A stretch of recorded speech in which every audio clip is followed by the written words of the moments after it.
Good morning. Happy Tuesday. Something's going on with my wire here. Okay, I got it.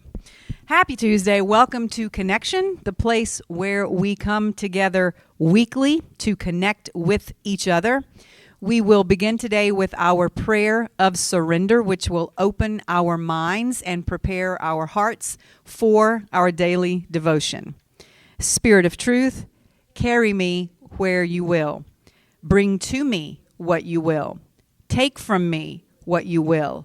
Awaken in me what you will. The Christ man is around me. The Christ mind is in me. The Christ power flows through me. And the Christ mystery exists as me. I believe it. I perceive it. And now I receive it. I am surrendered. Amen. And so it is. Okay, the title of today's devotion is Love is a Listening Ear. And here's our affirmation. Let's read it together if you've got it in front of you. Today, I will be an open, listening ear to everyone's story, even those who have hurt me, because I know behind their hurtful behavior, there is unhealed pain of their own. All right, here's the text. Here in the West, we're not very good at listening because we don't value it. Okay, so time out.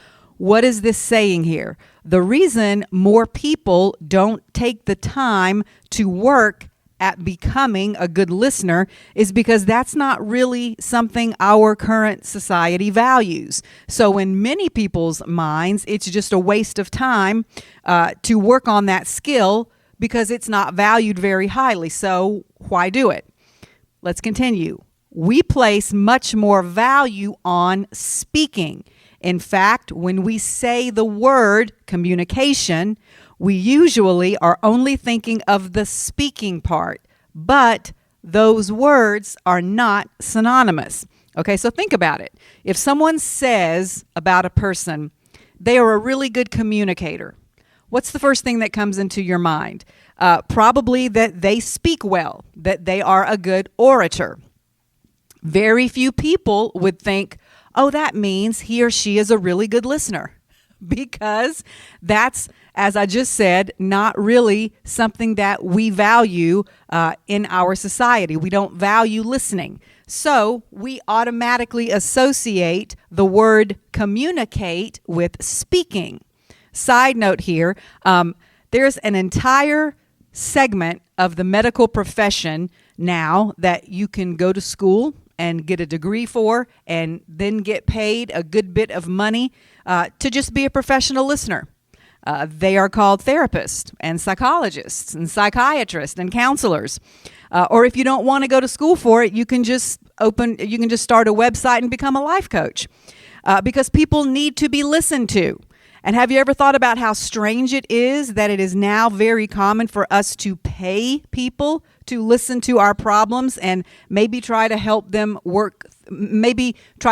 work through them? So why is that? Why must we make an appointment and drive to someone's office and then pay them money to basically just listen to us? I think one big reason is because we're not listening to each other enough.